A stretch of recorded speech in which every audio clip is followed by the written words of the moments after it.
you understanding more and more, living through your third eye as the reality, manifestation is a way of existence, not running your life with lower three chakras. Bhagavan calls the life like driving a car without a clutch and a steering wheel. And how would that be? Much chaotic and much more serious, where you just wake up only at root shocks in each turn of your life. And especially as you grow older, it gets worse.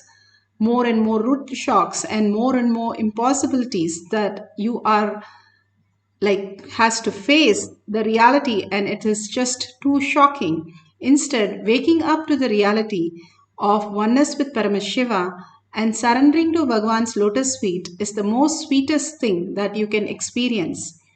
Now we'll have one more cycle. You can call them up, or you can arrange few more books that you can see and start writing down the page number, the details, and then you can verify with the page whatever exists in the page. All this greater science is just a blessing, prasada for each of us after each satsangs or darshan. If you're receiving it, be very clear, you are the chosen one and you are the Brahmanya Prahupurtatam. Of millions of people, 8 billion people and 84 million species, we are the single few people, hundreds of them, manifesting these greater signs. So understand, Bhagavan clearly says, do Anga Pradakshina to yourself, because you are the chosen one to manifest all these greater things as your reality, auspiciousness, abundance, and all the healing that is going to happen to all of us. Now let's sit straight and head, neck and spine in a straight line. Few minutes of meditation that we can experience the oneness and manifest the powers. Let's start manifesting the power of clairvoyance, chanting the Mahavakya from the navel center with a deep listening. Paramashivoham, Paramashivoham, Paramashivoham. Let Paramashiva overflow, manifest the powers in all our third eye. Om Jnananda Paramashivoham. Om Jnananda Paramashivoham. Om Jnananda Paramashivoham. Om Jnananda Paramashivoham. Om Jnananda Paramashivoham. Om Jnananda Paramashivoham.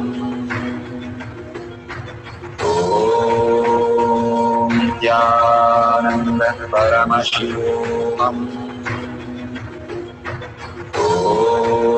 Om Jnananda Paramashivoham. Om Jnananda Paramashivoham. Om Jnananda Paramashivoham. Om Jnananda Paramashivoham.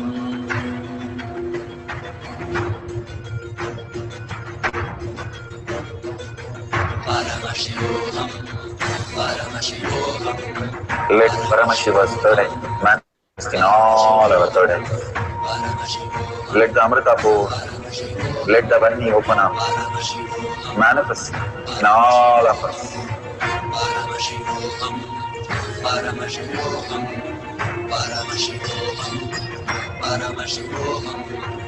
Let Paramashiva overflow, manifest the powers in all our third eyes. Om Jnananda Paramashivoham. Om Jnananda Paramashivoham. Om Jnananda Paramashivoham. Om Jnananda Paramashivoham. Om Nithyananda Paramashivoham. Om Nithyananda Paramashivoham. Om Nithyananda Paramashivoham. Om Nithyananda Paramashivoham. Om Nithyananda Paramashivoham. Om Nithyananda Paramashivoham. Om Nithyananda Paramashivoham. Om Nithyananda Paramashivoham. Om Nithyananda Paramashivoham. Om Nithyananda Paramashivoham. Om Nithyananda Paramashivoham. Om Nithyananda Paramashivoham. Om Nithyananda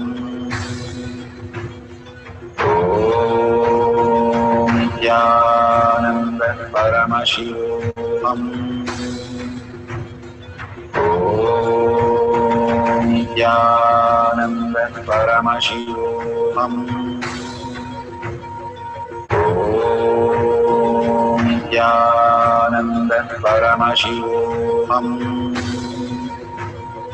Om Nithyananda Paramashivoham. Om Nithyananda Paramashivoham. Om Nithyananda Paramashivoham.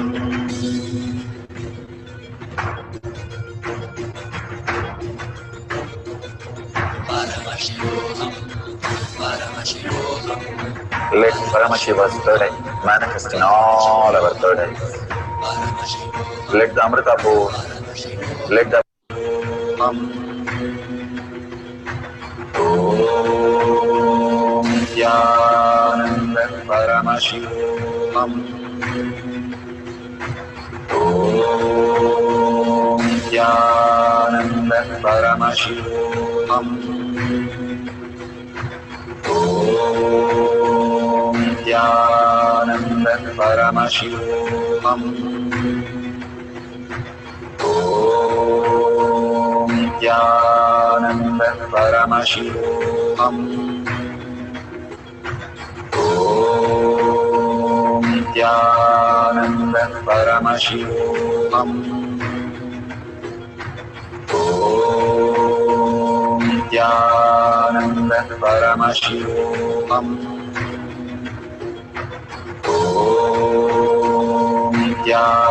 Nithyananda Paramashivoham.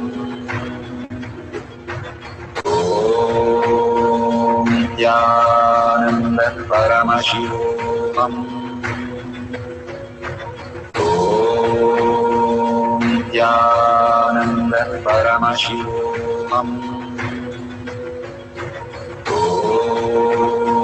Nithyananda Paramashivoham.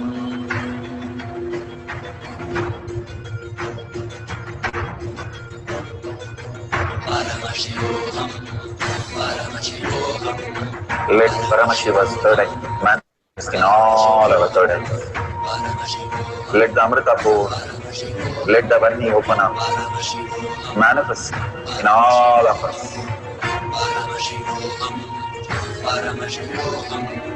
Paramashivoham. Paramashivoham. Let Paramashiva overflow, manifest the powers in all our third eyes. Om Nithyananda. Such a beautiful space. Please open your eyes and verify all the details with your partner or with the book. Whatever you are doing now, you can verify authentically all these details. Please post in tinyurl.com/Paramashivoham. The more we enrich and cause the world, we are enriched more and more into the greatest science. All that Bhagavan says is when you enrich, you recognize the Paramashiva in each of them and you become Paramashiva. Enrich them for coming to Kailash Courtyard, manifesting powers and satsangs and darshan. You will simply save them from so many traumas that they will be going through otherwise. Just by attending all this, yes, Bhagavan himself is here blessing each one of us. Few minutes of meditation, receiving the prasada and understanding the whole science that Bhagavan is giving us again and again to realize the conscious sovereignty out of the reality. He is pulling us out of it. And if we cooperate with that, we can get out of it as soon as possible. That is what is science of power manifestation, and enrich others so that you can also recognize yourself as Paramashiva as you enrich. And if you see a dollar sign, you can contribute anything to your Guru, Kailasa, the ultimate gift that Bhagavan is showering on each one of us without expecting anything. Whenever we do the puja, homa, or any rituals, we keep a coin, or even if we go to a temple, the first thing is we go to the temple tank to wash our legs and drop a copper coin. And simply all this that Hindus followed is to make the conscious decision that when you protect Dharma, Dharma protects you. All this greater science is given to us in a simple way for us to understand the higher reality. Let's thank Bhagavan, surrender to Bhagavan all the greatest truth and powerful cognition, power manifestation to Bhagavan's lotus feet again and again, thanking from deep gratitude and deep yearning to Paramashiva to become our existential reality. And thanking each and every one of you being in this session, manifesting the powers of Paramashiva. With that, let's end the session with the Purna Mantra. Om Purnamada Purnamidam Purna Purnamudashyate Purnasya Purnamataya Purnameva Vashishyate. Om Shanti Shanti Shanti Hari Om Tat Sat Sarvam Bhagavate Sri Nithyananda Paramashivam Paduka Arpanamastu. Om Nithyanandam.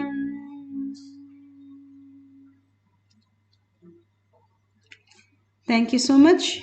The next session will be at 6 p.m. IST in Zoom. You can join through Kailasa. See you after every satsang or darshan into the science of power manifestation. Thank you.